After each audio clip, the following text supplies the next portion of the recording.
Alors aujourd'hui, je ne vais pas vous poser de questions au démarrage. D'habitude, je démarre comme ça, mais là, je vais garder la question, sous forme d'exercice d'ailleurs, si vous en avez l'envie. Je vais la garder pour la fin, la question.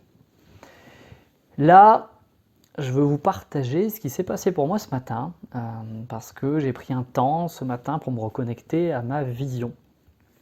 C'est quelque chose que j'affine. Je crois que ce mot me vient parce que je fais cette vidéo à midi qui est à côté d'affiner le bon fromage. Je ne vais pas avoir faim. Mais blague à part, c'est quelque chose qui s'affine, que je reprends, je sais pas, peut-être une fois par an, pour trouver des mots qui résonnent, qui font le plus écho pour moi. Pourquoi? Parce que même si la vision évolue assez peu depuis quelques années, pour moi en tout cas, les mots vont changer parce que j'évolue, les mots vont changer et je cherche des mots qui vont créer un écho, une résonance, parce que me reconnecter à ma vision un petit peu, chaque jour si possible, en tout cas plusieurs fois par semaine, ça me permet de me donner de l'énergie, de récupérer, de puiser dans une source d'énergie infinie. Alors ma vision, je souhaite que dans ce monde, il y ait plus de responsabilité et plus de liberté. Je pense que j'ai été marqué par la Deuxième Guerre mondiale, alors évidemment à mon âge indirectement, mais parce que mon père est né en 1940, qu'il avait quelques souvenirs de sa mère qui le prenait par la taille pour l'emmener en précipitation, se cacher à la cave, parce que lui regardait des bombardiers arriver. Et il avait quelques images comme ça dans ses 3, 4, 5 ans. Et pour moi, ça m'a toujours fasciné. J'ai pas beaucoup parlé de ça avec lui, même si ensemble on avait regardé le documentaire Apocalypse il y a quelques années. Mais j'ai gardé cette espèce de fascination sur mais qu'est-ce qui fait que l'être humain peut dériver comme ça. Et donc je souhaite que l'être humain soit capable d'apporter des réponses aux stimuli de son quotidien. Ça passe par de l'écoute qui puisse augmenter ses capacités, d'être plus attentif à ses pensées, à ses ressentis, à ses besoins. On retrouve cet aspect tête, cœur, corps.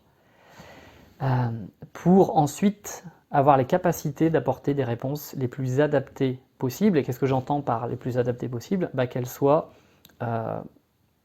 au service de la vie, et au service du vivant. Et ça, je souhaite moi y contribuer dans mon quotidien, notamment par mon travail.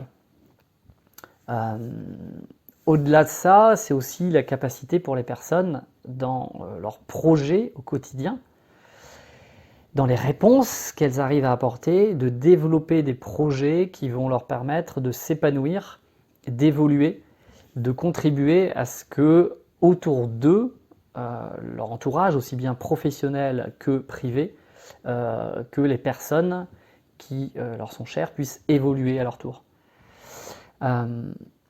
Et pour moi, je me relie quand je dis ça aussi au fait que je sois père. J'ai un fils de 12 ans, bientôt 12 ans, et c'est au cours des années, j'ai pu constater à quel point si je voulais aider, si je voulais accompagner le mieux possible mon fils, ça demandait d'abord d'observer moi ce qui se passe pour moi et de prendre soin de moi d'abord.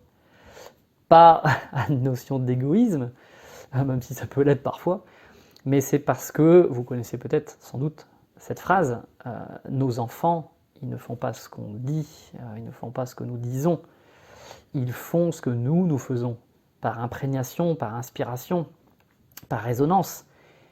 Et même si c'est eux qui peignent leur propre tableau, c'est eux qui vont ajuster, alors parfois on ne le voit pas parce que c'est une apparence différente de celle que nous, on a dans notre propre vie, mais c'est comme si nous, on leur donnait des tubes de couleurs et que eux, avec ces tubes de couleurs, en fait, ils font leur propre coloration. Donc, ils font ce qu'on fait, nous, mais avec leur propre coloration. Et tout ça, c'est la plupart du temps inconscient. Donc moi, ma responsabilité en tant que père, c'est de faire attention aux couleurs que moi je choisis et de proposer implicitement à mon fils un panel de couleurs dans lequel il pourra piocher ou non, mais de toute façon, inconsciemment, il en piochera une partie.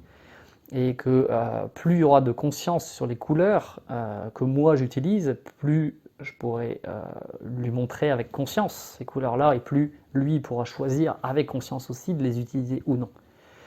Voilà, petite métaphore qui me vient. Donc, pour terminer cette vidéo,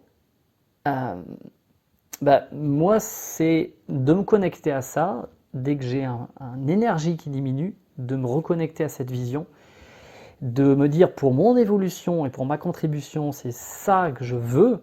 Et après, peu importe la coloration, moi je fais ça avec l'aspect gestion des priorités, avec l'aspect de créer une organisation personnelle, une efficacité, efficacité et apaisement, efficacité et épanouissement. Je fais ça avec cette coloration-là. Maintenant, ce qu'il y a derrière, c'est ce que je viens de vous exposer. Donc, pour conclure, c'est quoi votre pourquoi à vous? C'est-à-dire, qu'est-ce que vous souhaitez voir comme changement dans ce monde? Quel est le changement, quel est ce changement que vous voulez voir, que vous voudriez tellement voir dans ce monde, et quand vous y pensez, qui vous redonne de l'énergie? Quelque chose où vous dites, ok, c'est ça, et quand je m'y reconnecte, j'ai un élan qui revient pour ensuite, dans ma façon de faire au quotidien, va permettre de contribuer. À vous, à vos gouaches, à vos pinceaux, quel est ce fort désir de changement que vous voulez voir dans ce monde.